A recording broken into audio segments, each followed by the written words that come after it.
안녕하십니까. 김호환 박사의 성경 신학 그리고 철학 이야기입니다.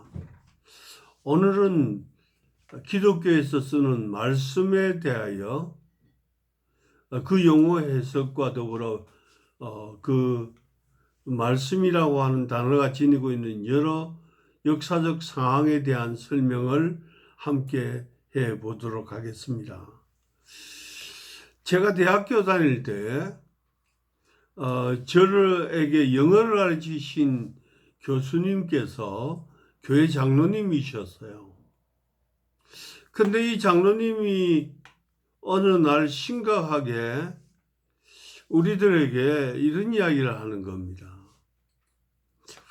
나는 교회를 30년 동안 다녔지만은 우리 담임 목사님이 늘 하나님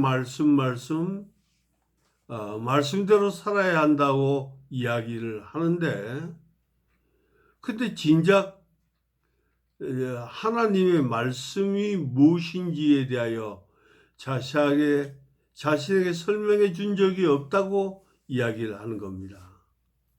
도대체 말씀이라는 것이 도대체 무슨 뜻인지, 말이란 단어도 있고 말씀이란 단어도 있고 기독교에 쓰는 말씀이라는 그 의미가 상황에 따라 각각 다른 뜻을 지니고 있어요. 그래서 혼란스럽게 이루 말할 수 없습니다. 때문에 저는 오늘 한번 해석해 보려 합니다. 주로 하나님의 말씀이라고 하는 단어 용어는 요한복음 초두의 1장에 나타납니다. 하나님이 그의 말씀이 하나님과 함께 계셨고 그 말씀으로 인하여 세상이 지음을 받았도다. 그러므로 이 말씀이 없이는 곧 세상이 존재하지 않는다고 말씀하는 거예요. 그리고 이 말씀은 곧 사람들의 생명이자 빛이자 그리고 그분이 곧 하나님이라 하는 이야기를 합니다.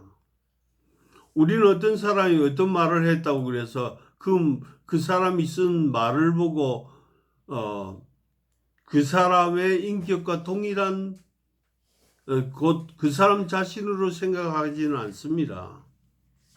또 말씀이라고 해서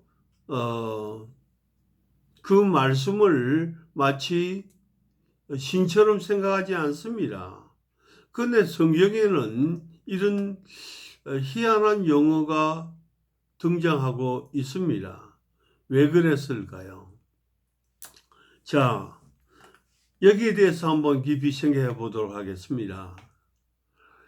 본래 요한 사도가 살았던 지역은 지금의 터키의 서해안에 있는 소위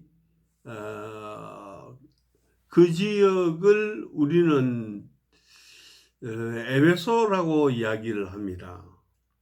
이즈미르 항구 가까이 있는 그런 바닷가 항구입니다. 자, 여기에는 도서관에 책이 10만 권이 있을 정도로 부유한 로마 휴양 도시이기도 했습니다. 자, 이 지역에는 세계 7대 불가 사이에 여신전이 있었습니다. 그와 더불어 소위 아프로디테의 전신인 여신의 젖가슴이 24개나 달려있는 그런 흉상이 유행하기도 했습니다. 그러니까 과히 종교적으로도 많은 종교들이 이미 들어와서 이 지역을 다 정복하고 있었습니다.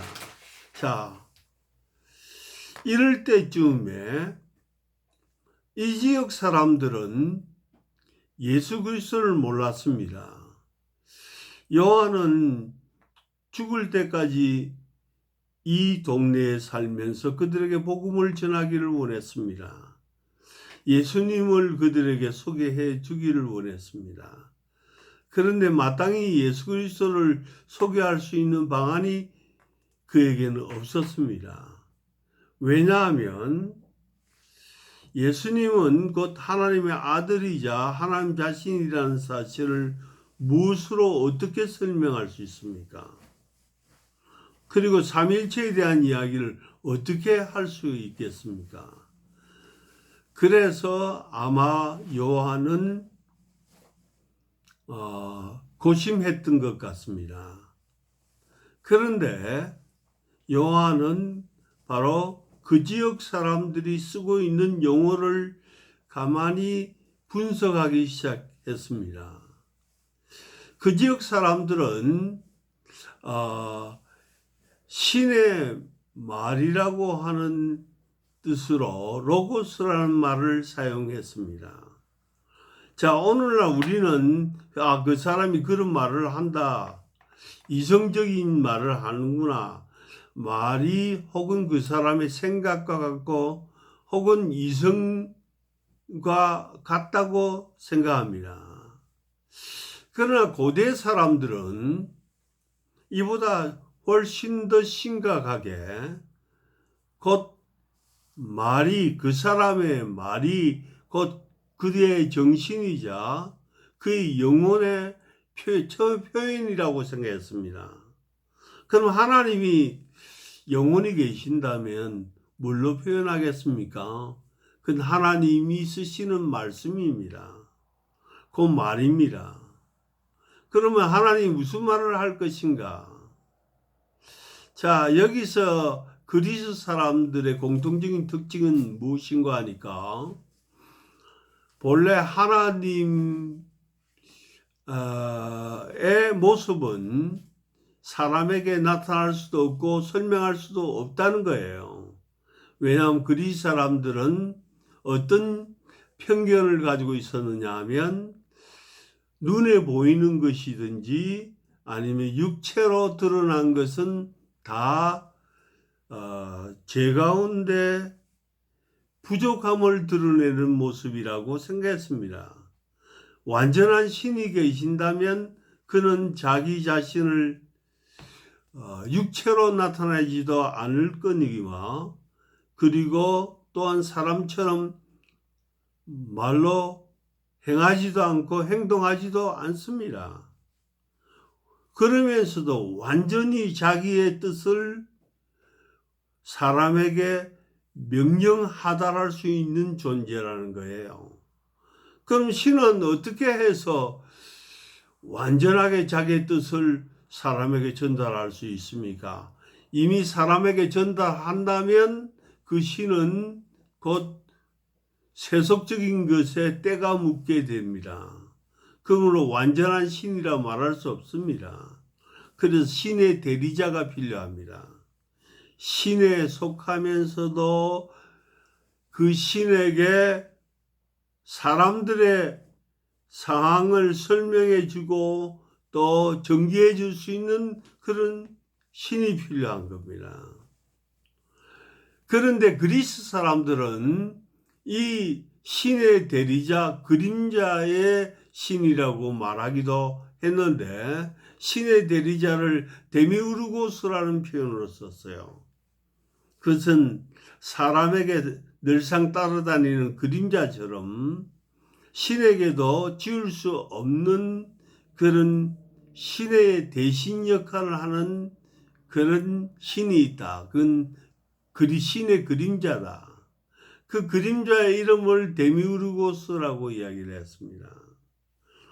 그런데 바로 그 그림자 역할을 하는 신의 말이 있는데 그 신의 말을 사람들은 또한 로고스라는 말로 썼습니다. 그러므로 로고스나 데미우르고스는 결국 같은 뜻의 의미였습니다. 자, 요한 사도가 예수를 소개할 때 그리스 사람들은 최고의 신 이외에는 그러나 그 신은 자기를 전혀 드러낼 수 없는 신인데 다른 신은 존재하지 않는다고 생각합니다. 그런데 기독교를 지금 전파해야 될 요한은 바로 그 신의 아들을 설명해야만 합니다. 그래서 그는 이렇게 말합니다. 너희들에게 있어서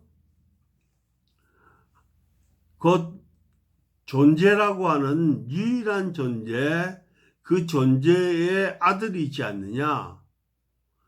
사람들은 얼른 데미우르고스와 로고스를 생각했을 겁니다.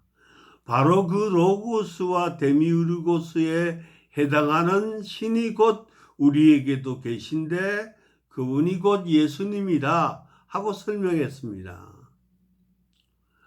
이 설명은 많은 사람들에게 공감했고 기독교에 대하여 많은 사람은 그렇게 이해했습니다. 그리고 소위 사도들이 다 죽고 난 이후에 속사들이나 교부들도 그렇게 생각했습니다. 하나님의 말이기도 하고 또 하나님 자신이 쓰는 소위 그림자임의 말씀인 로고스가 곧 예수 자신이다 하고 말을 했습니다. 그래서 교부들이 쓴 책을 보면 이레니우스 같은 사람은 예수님을 위대한 우리들의 데미우르고스여라는 말을 씁니다.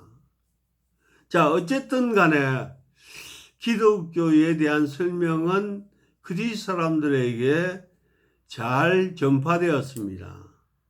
그러나 한 100년이 지나고부터 문제가 발생했습니다. 그리스 사람들의 생각을 가지고 기독교로 개종한 사람들이 그리스 방식으로 기독교를 이해했던 것입니다. 곧 예수 그리스도를 데미우르고스 혹은 로고스 하나님의 말씀이라고 생각하니까 자동적으로 하나님에게 예속된 그 어떤 것이 된 겁니다. 그러나 기독교가 진정으로 설명하고자 하는 것은 하나님 아버지가 독립체로 계시고 예수님도 독립체로 계신다 하는 사실입니다. 성령님도 독립체로 계신다 하는 그런 진실입니다. 삼위일체가 그리스 사고방식으로는 이해할 수가 없는 거예요. 그러나 사람들은 그리스의 사상체계를 가지고 기독교를 이해하다 보니까 자동적으로 이단 이야기가 나옵니다. 최초의 아주 강력한 이단은 아리우스라는 사람이었는데 그런 경건한 장로였어요. 그럼에도 불구하고 그 시대에 그리스 사람의 사고방식을 가지고 그렇게 공부했기 때문에 예수를 호모이우시우스라고 말을 했습니다. 그 말은 본래 바울이 말하는 호모우시우스, 하나님 자신이라고 하는 표현에서 이라고 하는 단어를 하나 더 붙인 것인데 그 이라고 하는 것은 like, 뭐가 비슷하다는 거예요. 하나님 자신은 아니고 하나님보다도 하나 모자라는 분이다 하는 거예요. 그러나 그 문제가 발생합니다. 만약에 예수님이 하나님 자신이 아니든지 아니면 하나님보다 좀 못한 분이면 그리스 사람들이 생각하는 로고스처럼 그렇게 한 단계 데미우르고스라면 피조물이 피조물을 구원할 수 없습니다. 피조물은 피조물을 구원할 수 없습니다. 곧 유한은 유한을 구제할 수가 없습니다. 무한 곧 완벽한 존재만이 유한한 존재를 구원할 수가 있습니다. 그러므로 기독교의 사상에는 자연적으로 이단적으로 들릴 수밖에 없습니다. 그러면 이 문제를 기독교는 어떻게 해결했느냐? 비록 그리스의 사고방식에 말씀이라고 하는 말의 의미를 빌려왔지만 그것을 기독교적으로 사용할 때는 곧 절대적인 하나님 자신을 가르치자 곧 예수를 가르친다는 것으로 이해했습니다. 예수님은 하나님 아버지와는 다른 독립체지만 그러나 분명히 하나님 아버지 옆에 계신 분으로 설명했습니다. 아니나 다를까 성경에는 이야기하고 있어요. 구약 성경에도 말하고 있는데 유대인은 그걸 자세히 볼 수가 없었습니다. 분명히 다니엘 7장에 보면 예적부터 계신 아버지 옆에 다른 분이 사람 같으신 분이 계셨다고 말합니다. 곧 아버지와 방불한 그런 분이 계셨는데 그런 곧 사람처럼 생겼다고 말합니다. 바로 인자 사람의 아들인 예수 그리스도를 말하는 것입니다. 구약에 또 말씀이라 하나님이 말씀하셨다 할 때 하나님의 말씀이 곧 예수 그리스도와 직접 연결되어지는 이유는 엠마오로 향하는 두 제자에게 예수께서는 구약의 자기에 대하여 설명한 것을 다 그들에게 이야기해 주었습니다. 그런데 여기에 예수 그리스도께서 평소 때 질문을 받으셨을 때 도대체 너는 누구냐? 이렇게 질문을 받았을 때 늘 쓰시던 말씀이 있습니다. 그 쓰시던 말씀이 뭐냐 하면 당신 누구요? 하고 물으니까 예수님이 하는 말이 나는 처음부터 너희에게 말하여 온 자라 하고 말을 합니다. 누가 처음부터 말하여 왔다는 것입니까? 하나님이 그의 인격적인 말이 처음부터 정언해 오던 그 말이 곧 나에 대하여 하신 말이자 그의 하나님의 인격적인 약속과 언어가 결국 그것이 열매를 맺어서 곧 내가 이 땅에 왔다고 말씀했습니다. 그러므로 그리스의 로고스의 개념과는 다르지만은 그러나 기독교적인 의미로 로고스가 곧 하나님의 말씀이라는 단어가 곧 하나님 자신의 뜻이 육신을 띠는 인격으로 드러났다는 말로 설명되어지기 시작했습니다. 그리고 구약 성경에는 소위 예수 그리스도에 대한 말이 있습니다. 중간기 시대에 소위 하나님 말씀에 대하여 많은 랍비들이 서로 토론한 장면이 나오는데 거기에 보면 메무라라는 말을 그들은 썼어요. 메무라가 뭐요? 메무라는 바로 그리스 사람들에게 있어서 로고스와 비슷한 개념인데 그러나 하나님의 아들 육신을 띠고 오신 메시아에 대하여 쓰는 말이었습니다. 그러니까 유대인들은 소위 하나님 말씀 자체를 단순하게 그리스 사람처럼 생각하지 않았어요. 그 하나님의 말씀은 하나님 자신의 모습을 그대로 드러내는 하나의 결정체라고 생각하고 인격체라고 생각했던 겁니다. 바로 그 말씀이 곧 예수 그리스도를 뜻합니다. 그러나 많은 목회자들이 하나님의 말씀을 배우자 이런 단어를 사용할 때는 그것은 예수 그리스도를 말하기보다는 성경의 내용 혹은 하나님의 의도성을 이해하자 이런 뜻으로 사용하는 단어입니다. 그러나 진정한 하나님 말씀은 오직 예수, 오직 예수, 오직 예수뿐입니다. 감사합니다.